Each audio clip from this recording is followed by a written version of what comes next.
By his 18th birthday, Tim Arnold had been arrested 27 times, 27 separate convictions for juvenile and adult offenses.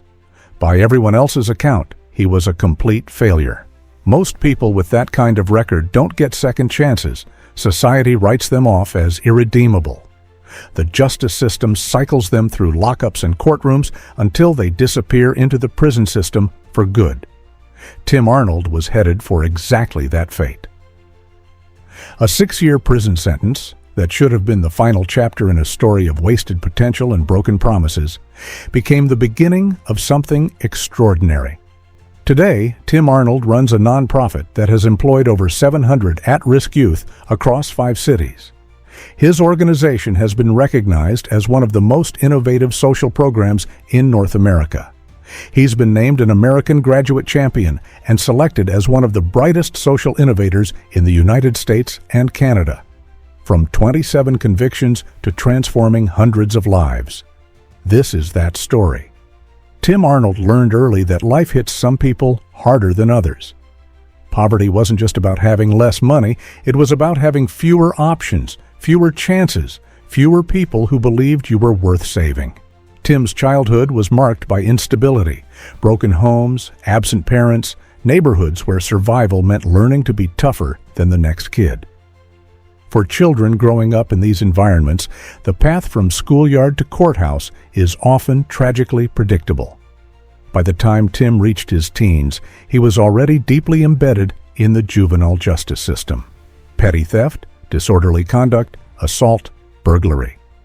The charges kept piling up, each one making the next arrest more likely, the next sentence longer.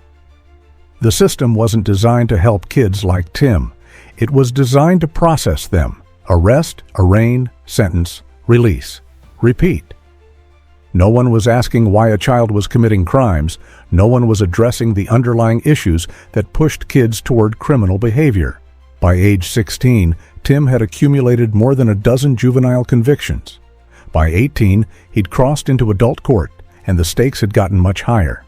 Adult charges meant adult consequences, adult prisons, adult records that would follow him for the rest of his life. Each arrest was supposed to be a wake-up call, a lesson, but the only lesson Tim was learning was that society had given up on him long before he'd given up on himself. The final conviction came with a 6-year prison sentence.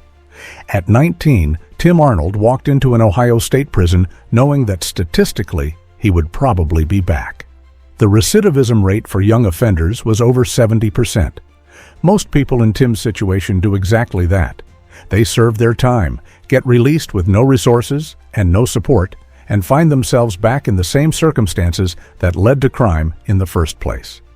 Tim Arnold was not most people. For Tim, those 6 years behind bars could have been just dead time. Wasted years to endure before returning to the streets and the same destructive patterns that had put him there. Instead, Tim began to understand that he had a choice to make. He could serve his time as a victim of circumstances, blaming society, the system, his upbringing for where he'd ended up. Or he could take responsibility for his life and start making different decisions. The transformation wasn't philosophical. It was practical. Tim began observing the other inmates around him, the ones who'd been in and out of prison their entire lives, the ones who talked constantly about their next score, their next hustle, their next crime. He realized he was looking at his own future if he didn't change course. Tim started asking questions. How did other people survive without committing crimes? How did they find work? How did they build stable lives? These weren't questions he'd ever seriously considered before. But prison gave him time to think. 6 years to plan. 6 years to decide who he wanted to be when he walked out those gates. Most importantly, Tim began to understand something that would define his future mission. Punishment alone doesn't change behavior.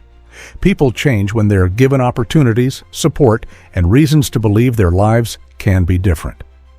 In 2004, at age 25, Tim Arnold was released from prison. He had served 6 years of his life behind bars. He had no job, no place to live, and a record that would make finding either nearly impossible. But he had something more valuable than he'd ever possessed before: a plan. The statistics were against him. Over 70% of people released from prison are rearrested within 3 years. The barriers facing ex-prisoners are enormous. Most employers won't hire them. Most landlords won't rent to them. Most of society prefers to pretend they don't exist. Tim's first days of freedom were a harsh introduction to these realities. He applied for job after job, only to be rejected as soon as potential employers learned about his record. He looked for housing and found doors slammed in his face. This is where most people give up, where the cycle of crime and incarceration continues, where the statistics prove themselves accurate. But Tim caught a break that changed everything. Someone took a chance on him. A lawn care company owner looked past Tim's record and saw something worth investing in. He offered Tim a job doing basic landscaping and maintenance work. It wasn't glamorous, it wasn't high-paying, but it was legitimate work, and for Tim, that meant everything. Tim showed up to the job early. He did the better than anyone expected. He asked questions about every aspect of the business. How do you price jobs? How do you manage crews? How do you build relationships with customers? The owner noticed, and within months, Tim wasn't just another employee. He was being trained in business operations, customer service, and crew management. But more importantly, Tim had leadership skills. He could motivate other people, he could solve problems, and create value. Most significantly, Tim realized that the same qualities that had made him successful at criminal enterprises, intelligence, charisma, the ability to organize and motivate others, could be channeled into legitimate business. The owner who had given Tim that first chance was teaching him more than landscaping. He was showing him what opportunity looked like when paired with hard work and determination. Tim took advantage of every learning opportunity. He enrolled in real estate school on his own initiative. He talked to tradespeople about their work, learning plumbing, electrical, and construction basics. He was building a foundation of skills and knowledge that no one could take away. By 2008, Tim was ready to start his own business. But this wasn't going to be just another lawn care company. This was going to be something revolutionary. Lawn Life launched in 2008 with a simple but powerful mission: provide employment and training opportunities to formerly incarcerated young people and at-risk youth who were headed toward the same fate Tim had experienced. The concept was brilliant in its simplicity. Landscaping work didn't require advanced education or specialized training, but it taught valuable life skills: showing up on time, working as part of a team, taking pride in your work, treating customers with respect. It provided immediate employment to people who desperately needed both income and purpose. Tim's approach was different from traditional social service programs. He wasn't offering charity or handouts, he was offering jobs, real work that produced real value for real customers. The young men who came to work for Lawn Life often arrived with the same background Tim had experienced: multiple arrests, failed attempts at traditional employment, families who had given up hope, society that had written them off as irredeemable. Tim saw potential where others saw problems. He understood that criminal behavior often stemmed from a lack of legitimate opportunities, not a fundamental character flaw. Under Tim's leadership, Lawn Life became more than an employer. It became a training ground for life transformation. Employees learned not just landscaping skills, but business ethics, financial responsibility, and professional communication. Tim applied the lessons he had learned during his own transformation. Ask questions, show up on time, treat every job as critical, take pride in your work, and build relationships with customers and colleagues. But most importantly, never stop believing that change is possible. The results spoke for themselves. Lawn Life grew rapidly, expanding from Cincinnati to multiple cities across Ohio and beyond. The organization began attracting attention from social service agencies, criminal justice reformers, and business leaders who recognized the innovative approach. Tim Arnold has given real work experience to nearly 600 at-risk youth over the past 7 years through his Lawn Life nonprofit, and was named one of the 10 brightest social innovators in the U.S. and Canada by Philanthropitch International. He was selected as a 2017 American Graduate Champion for his work with youth in Cincinnati.